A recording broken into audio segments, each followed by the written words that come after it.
अस्सलाम वालेकुम रहमतुल्लाहि वबरकातुहू। बच्चों, हमने इसके पहले वाले वीडियो में इस लेसन को समझा था तरतीबी और असल अदद के बारे में। जब भी कोई चीज़, इस बात का ध्यान रखिए कि जब हम इस सबक को पढ़ेंगे या इस सबक को जब हमें इस मश्क को करना है तो तरतीबी आदात का मतलब होता है कि हम जब तरतीब में कोई एक चीज़ खड़ी करते हैं, कोई भी एक चीज़ को तरतीब में लगाते हैं, किसी भी चीज़ को, तो हमें तरतीब में जब बताना पड़ता है कि पीला कौन सा कलर है, लाल कहाँ है, या अगर फ्रूट्स को अगर हमने लगाया है कतार में तरतीब में, और अगर हम पूछें कि आम कितनेवें नंबर पर है और सेब कौन से नंबर पे है, तो हम वहाँ पर तरतीबी नंबर का पहला, दूसरा, तीसरा, इस तरह से हम उसका इस्तेमाल करते हैं। लेकिन जब हम किसी चीज़ को गिनते हैं कि ये कितनी चीज़ है, चलो गिनकर बताओ, तो बच्चे फिर उसे 1 2 3 4 इस तरह से गिनते हैं, तो उस गिनती को हम असल अदद कहते हैं। ठीक है। और तरतीबी अदद जब हम कतार में किसी चीज़ को लगाते हैं, लाइन में लगाते हैं, तो हम तरतीबी अदद का इस्तेमाल करते हैं। इसके पहले वीडियो में इधर पर भी देखिए, हमने ये देखा था कि बच्चे यहाँ पर दौड़ के मुकाबले में हिस्सा लिए हैं। अब यहाँ पर लड़के सारे 5 लड़के खड़े हैं और 5 लड़के में से सबके नाम अलग अलग हैं। कोई सौरभ है, कोई सोहम है, कोई शकील है, कोई निखल है, कोई जॉन है।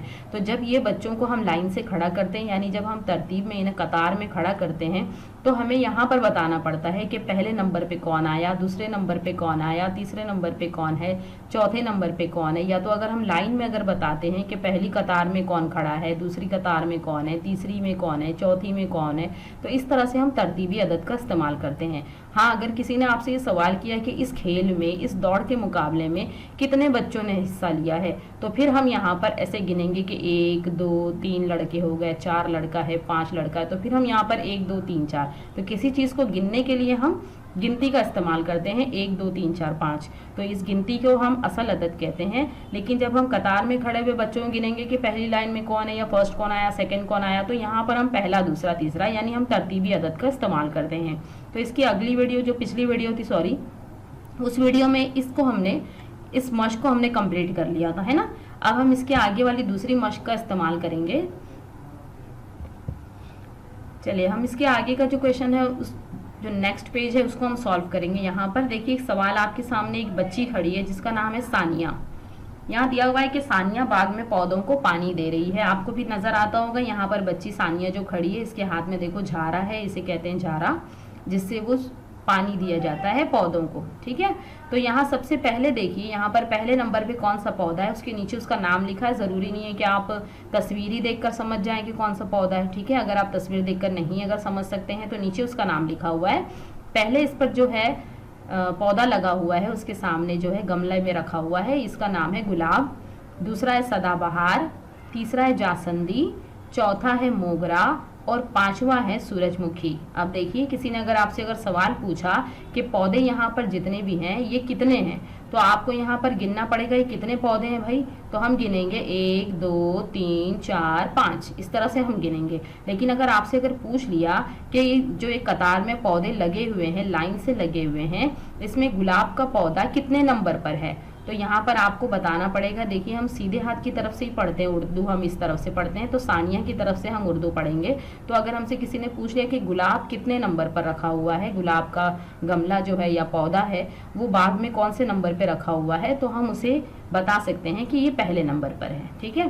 तो जब हमें गिनने के लिए कहेगा कि कितने हैं, तो हम गिनेंगे 5 है। और जब हमसे अगर पूछेगा कि गुलाब कौन से नंबर पे है या मोगरा कौन से नंबर पे है रखा हुआ है, वो कतार में कौन सा नंबर है उसका, तो हमको फिर मोगरे का नंबर भी गिनकर बताना पड़ेगा। मोगरा कौन से नंबर पे है बच्चों, 1 2, पहला, दूसरा, तीसरा, चौथा, तो मोगरा कौन से नंबर पे रखा हुआ है, मोगरे का पौधा चौथे नंबर पे रखा है। ठीक है। इसी तरह से अगर पूछा है कि सदाबहार का पौधा कौन से नंबर पे रखा है बच्चों, तो हमें फिर यहाँ पर गिनना पड़ेगा, पहला, दूसरा, तो सदाबहार का पौधा कौन से नंबर पे रखा हुआ है, दूसरे नंबर पे रखा हुआ है। ठीक है। सूरजमुखी का पौधा कौन से नंबर पे रखा हुआ है, तो हमें पता है यहाँ पर 5 है, तो हम डायरेक्ट बता सकते हैं कि सूरजमुखी का पौधा कौन से नंबर पे रखा है, 5वें नंबर पे रखा है। ठीक है। तो चलिए, इसी को, या सानिया के जो बाग में पौधे हैं, इन्हीं के ऊपर कुछ सवालात आपको नीचे पूछे हुए, हम देखते हैं उन सवालात को। चलिए, यहाँ पर दिया, ऊपर दी हुई तस्वीर देखकर खाली जगह में मुनासिब लफ्ज लिखो। ठीक।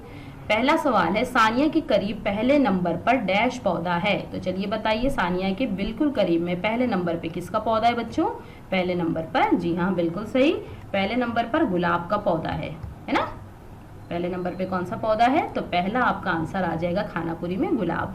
ठीक, फिर उसके बाद है गुलाब का पौधा सानिया से डैश नंबर पर है। कितने नंबर पर है ये, जी हाँ पहले नंबर पर है। तो यहाँ पर आपको यहाँ लिखना पड़ेगा पहला, पहले नंबर पर है। सिर्फ ये पहला आप यहाँ पर लिख दोगे पहले, ठीक है, यहाँ आपको पहले लिखना है। चलिए, कुल डैश पौधे हैं, यानी कुल कितने पौधे हैं, तो हमने यहाँ पर पढ़ा था ये कुल कितने पौधे हैं, मैंने आपको पढ़ा दिया, समझा दिया है। जी हाँ, ये कुल कितने पौधे हैं यहाँ पर। अब हम गिनेंगे इसे असल अदद में, 1 2 3 4 में। तो यहाँ पर कुल कितने पौधे आ गए बच्चों, यहाँ पर कुल 5 पौधे हैं। ठीक, तो यहाँ पर हमने असल अदद लिख लिया, और जबकि ऊपर हमें जो पूछा गया है उसमें हम कौन सा अदद लिखेंगे, तरतीबी अदद। ठीक, चलिए अपनी किताब के सफ़ा नंबर 33 और 34 देखकर बताओ। 33 और 34 पे हमारा ग्रीगोरियन साल का महीना और भारतीय साल का महीना जो हमने पढ़ा था ना, चक्र बना हुआ है वो है। तो उसमें हमें बताना है, उसे देख करके हमसे 2 सवाल पूछा हुआ है। एक ग्रीगोरियन साल के महीने का सवाल है और एक भारतीय साल के महीने का है, चैत बैसाख जो हमने पढ़ा था। और अंग्रेजी साल का महीना कौन सा था, आपको याद है? हाँ, आपको याद है या मैं याद दिलाऊं? जी हाँ, अंग्रेजी साल के महीने यानी ग्रेगोरियन साल के महीने जो हम कैलेंडर में पढ़ते हैं, जनवरी, फरवरी, मार्च, अप्रैल जो हम पढ़ते हैं ना, उसे कहते हैं अंग्रेजी साल के महीने। ठीक है, तो उसने पूछा है अंग्रेजी साल में 5वां महीना कौन सा है। तो क्या हमको देखना जरूरी है, हमको आते ना जनवरी फरवरी, तो 5वां महीना कौन सा है, हम उंगली पर ही गिन लेते हैं कौन सा महीना है। जनवरी, फरवरी, मार्च, अप्रैल, मई। वेरी गुड, 5वां कौन सा महीना है हमारा, मई का महीना है ना। कौन सा महीना है, तो हमें उसमें भी देखकर हम बता सकते हैं। और अगर हमें नहीं अगर आता तो हम ऐसे भी लिख सकते हैं, उंगली पर भी गिन के, अगर आपको साल के 12 महीने के नाम याद है तो। ठीक, चलिए फिर इसके बाद यहाँ पर हमसे पूछा है, इसके बाद हमसे यहाँ पर पूछा हुआ है कि भारतीय साल के महीने है ना, भारतीय साल के महीने में 8वां महीना कौन सा है। अब देखिए, ये भी मैंने आपसे कहा था याद करने के लिए। अगर आपने याद कर लिया तो वेल एंड गुड, और नहीं अगर याद किया है तो आप किताब में सफ़ा नंबर 34 पर देखिए, और 8वां महीना कौन सा है वो मुझे देखकर आप बताइए। हाँ जी हाँ, किताब में अगर आप देखेंगे तो आपको पता चलेगा कि 8वां महीना है कार्तिक का। कौन सा महीना है बच्चों, कार्तिक का महीना है। हाँ, तो आप चाहें तो आप उस चक्र में देख करके बता सकते हैं। कार्तिक का महीना जो है वो 8वां महीना है।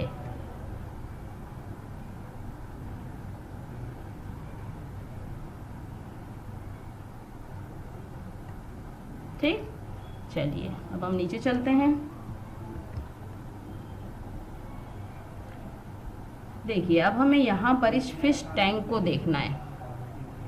ध्यान से इस फिश टैंक को आप देखेंगे, जो आपके घर में रखा होता है या आपके पड़ोसी के घर में है या आपकी किसी कज़िन के घर में है। ये फिश टैंक है जिसमें हम मछलियाँ घरों में पालते हैं। ठीक है, तो यहाँ पर मछलियाँ भी हैं। देखिए कौन कौन से कलर की हैं, पीली है, लाल है, ब्लू है, जामुनी है ना, तमाम अलग अलग कलर की मछलियाँ हैं इसके अंदर। चलिए, तो अब हम पहले देखेंगे यहाँ पर मिकदारी अदद हमको लिखना है, मिकदारी अदद लिखना है।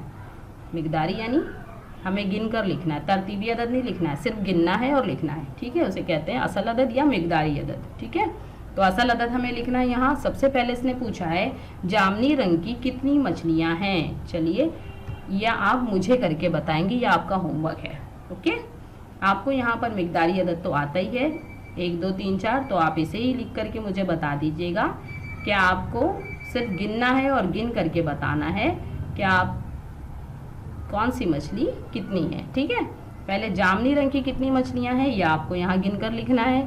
टैंक में कितनी मछलियाँ, आप अपनी मर्जी से नहीं गिनोगे, टैंक में जितनी मछलियाँ उसमें से गिन के लिखना है। ठीक है, लाल रंग की कितनी मछलियाँ हैं वो भी आप गिन कर लिखोगे, पीले रंग की कितनी मछलियाँ हैं ये भी आप गिन कर लिखोगे, और फिर उसके बाद इसका फ़ोटो मुझे सेंड करोगे। ठीक, चलिए अल्लाह हाफिज़।